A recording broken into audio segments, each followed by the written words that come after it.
Adevărul e că pastele proaspete nu se compară cu alea cumpărate.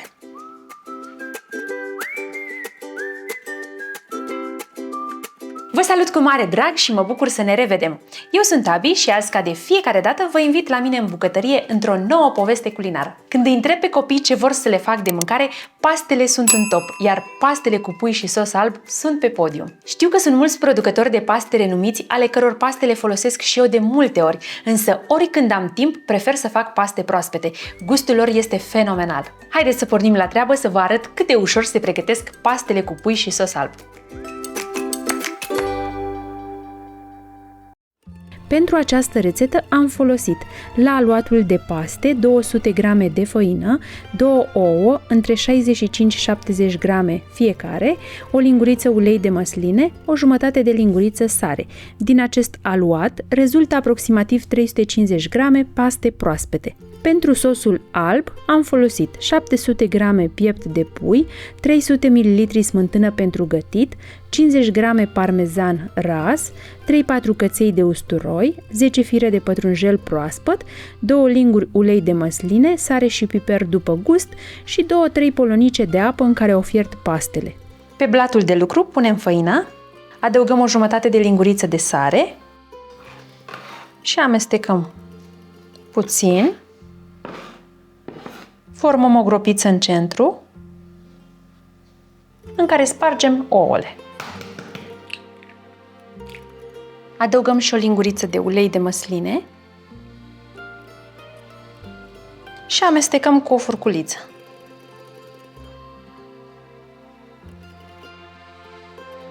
Și încet, încet încorporăm făina. Lăsăm furculița deoparte și începem să frământăm cu mâna. Din momentul în care încorporăm toată făina, eu o frământ aproximativ 10 minute. Trebuie să obținem un aluat elastic care nu se lipește de mâini. La început aluatul este aspru, însă pe măsură ce îl frământăm, el devine neted.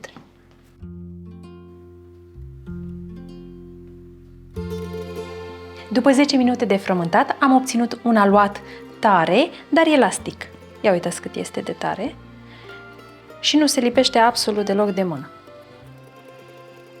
În momentul acesta, îl acoperim cu folie alimentară și îl lăsăm la odihnit pe blatul de lucru 30 de minute. Între timp, pregătim puiul și usturoiul. Puiul îl tăiem în bucățele micuțe.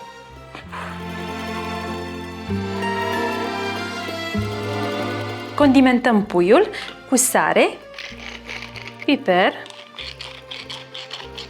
și usturoi pudră.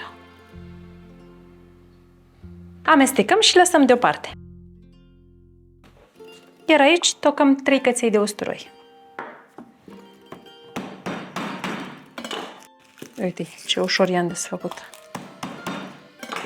Am ieșiră 4. Hai că merg și 4. Savoare mai multă de usturoi. Tocăm usturoiul mărunt.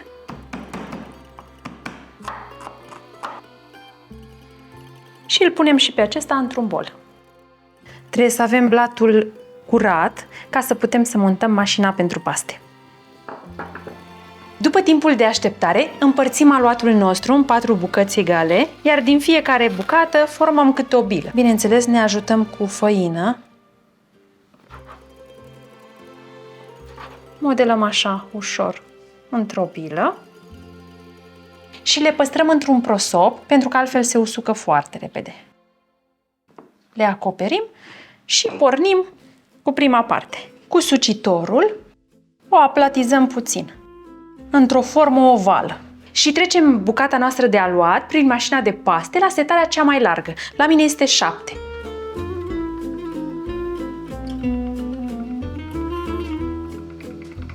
O trecem de 3 ori. Și ne ajutăm cu făină dacă ea începe să devină lipicioasă.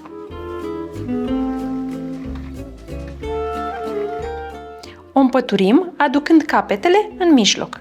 Și o mai trecem încă o dată. După care schimbăm setarea. La mine este 6 și o trecem iarăși de 3 ori. Apoi schimbăm la 5 și iarăși trecem de 3 ori. Simt că începe să se lipească și atunci mai pun făină. Iar la setările mici, la 4, 3 și 2, trecem o singură dată.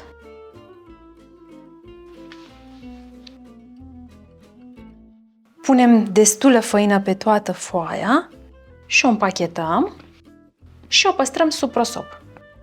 Și continuăm la fel cu restul. Deci, o întind cu sucitorul în formă ovală.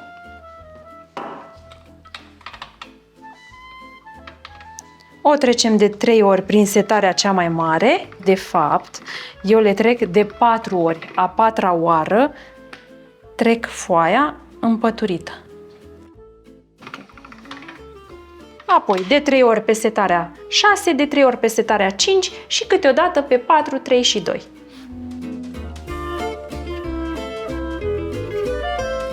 Punem accesoriul pentru tagliatele. Da? Și trecem fiecare parte de aluat. Înainte de a o trece prin mașină, eu o tai în jumătate, pentru că este prea lungă. Și mă cam chinui un pic, dacă e așa lungă. Hai să vedeți ce frumos ies.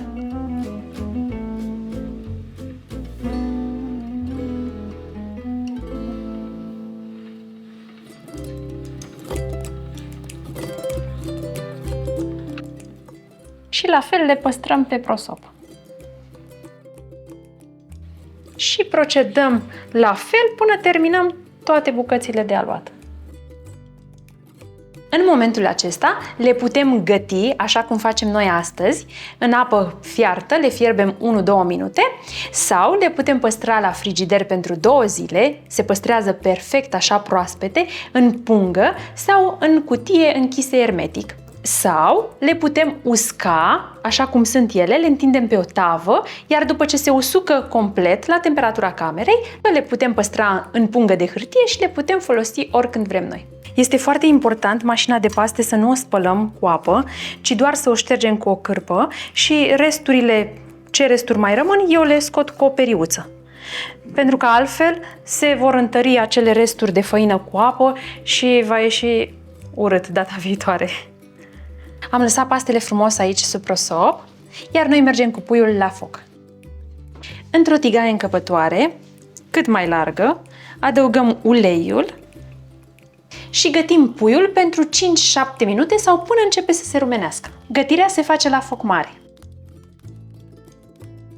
Amestecăm cu lingura ca să desfacem bucățile de pui. Între timp, pornim și apa pentru paste. Am dat drumul aici la apă, da?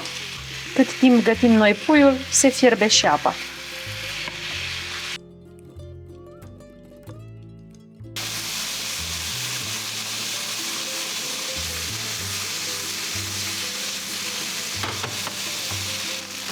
Când puiul începe să se rumenească, adăugăm usturoiul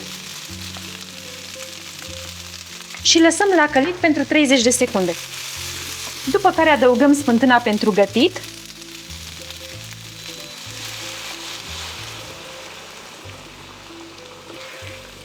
și lăsăm la fiert la foc mic pentru aproximativ 8-10 minute. Când apa fierbe, adăugăm sare și pastele. Și din momentul în care apa clocotește, le lăsăm la fiert pentru 2 minute. Când pastele sunt fierte, le adăugăm peste sosul din tigaie. Adăugăm și un polonic de apă în care au fiert pastele, pentru că mie îmi place să fie cu sos mult.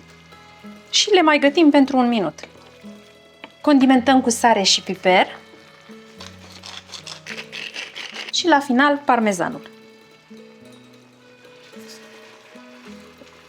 Punem capacul și le lăsăm 5 minute la odihnit. Haide, la masă. Tăiem și câteva crenguțe de pătrunjel. Abia aștept să gust cele mai bune paste. Am gustat puțin sosul să văd dacă este sărat, piperat. Yummy! E foarte bun! Asezonăm cu pătrunjel proaspăt.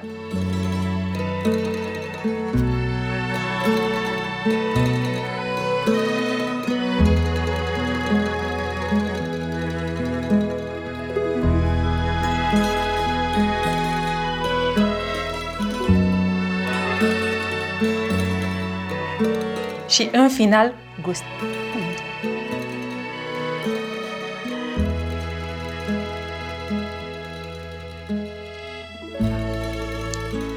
Yummy!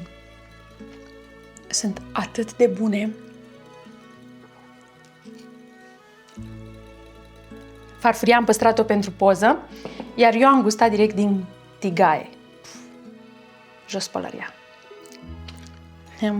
Mamă, ce greu e să mă abțin. Sunt atât de bune, atât de cremoase, iar pastele proaspete sunt sublime. Dacă nu le consumați imediat pe toate proaspete, păstrați puțină apă în care au fiert pastele și atunci când le reîncălziți, adăugați apa aceea până când obțineți sosul dorit. Sunt atât de bune pastele proaspete făcute în casă, nu se compară cu nimic ce găsești în magazin. Eu zic că se merită să-ți faci timp să încerci aceste paste proaspete de casă măcar o dată, dacă nu ai făcut până acum, iar în combinație cu puiul și sosul alb este garanția unui gust de neuitat. Dacă v-a plăcut rețeta noastră de astăzi și ne-ați urmărit până la sfârșit, dați un like, iar noi vă mulțumim! Verificați să aveți clopoțelul pentru notificare activat, apoi distribuiți acest video prietenilor voștri. De asemenea, vă mulțumim foarte mult pentru comentariile voastre și pentru susținere. Până data viitoare, nu uitați, pastele cu pui și sos alb au alt gust atunci când le pregătești cu plăcere. La revedere!